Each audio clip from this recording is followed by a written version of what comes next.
Tell us about your background, Jimmy. I was born 29 years ago. My dad was a famous boxer in the 1950s. His name was Jimmy Tippett, same as mine. He was a lightweight boxing champion. He later went on to work with the Crays. He was very friendly with the Richardsons and later became partners with Eddie Richardson in the unlicensed boxing shows in the early 80s. He had a lot of spielers in South London, and I grew up sort of around those sort of places, seeing all the characters, what went in there, Ronnie Easterbrook, all the Frenchies, the Haywoods and all the Porritts, and sort of saw it all there really. And you were in prison. Well, why were you in prison? For ringing cars. I was involved in a car ringing scam in '97 and we were sentenced in '97 also.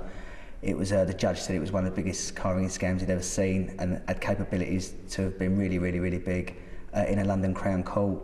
But it was down to a police informant. I got grassed up and obviously got my bit of bird. And you took part in unlicensed boxing fights. Tell us a bit about that. I fought two shows, one in '94 and one in '97. The one in '97 I fought for Roy Shaw's show. It was in Essex, a club called Fifth Avenues. I fought a guy called Zav. It was for a UBO title. It was like unlicensed, but it was to do with Reggie Parker, who used to look after Lenny McLean. It was sort of licensed or sanctioned by someone in Eltham. But I had two fights. I won those fights. Reg Cray sponsored you, and what was your relationship with him like? Well, me and Reg, he started writing to me when I was in prison because I was away with Charlie, his brother, and he's Charlie's co-defendant, Bobby Gold. And Reg found out that I was in prison. He knew my dad in the 60s and through boxing, and he started writing to me sort of, and it was quite a comfort while I was in prison, and we've become very friendly. I went to see Reg a few times, and he used to phone me very regularly. Were you sort of upset when he died?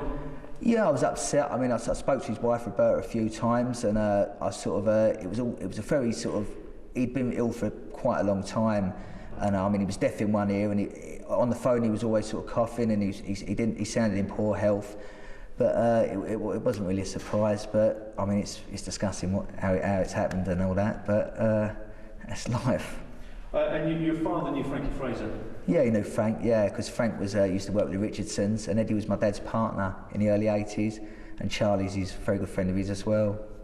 And did they, you said that they met up, Frank almost met up with Carter one time? Yeah, it was the Mid-Kent Tavern in Lewisham, which is, it's knocked down now, it's just by Lewisham Station.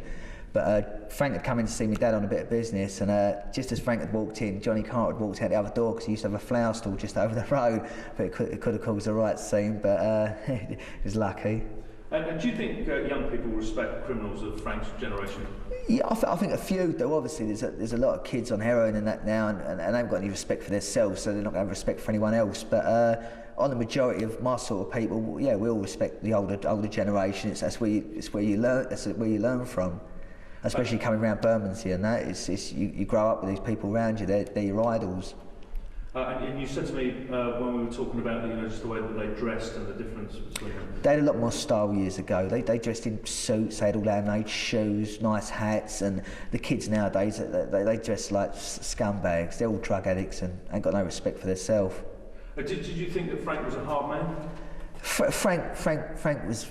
He had a reputation. I mean, he had his fair share of fights, but he had a lot of friends, and he was very respected.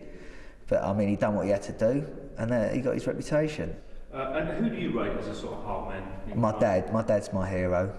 My dad's always been my hero, and he always will be. My dad was one of the hardest men on the cobbles. He's never lost a fight on the cobbles.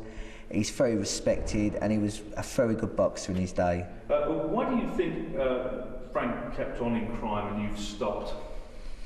The police have got more money to sort of trace you now and catch you, and there's cameras everywhere now. It's all computerised now.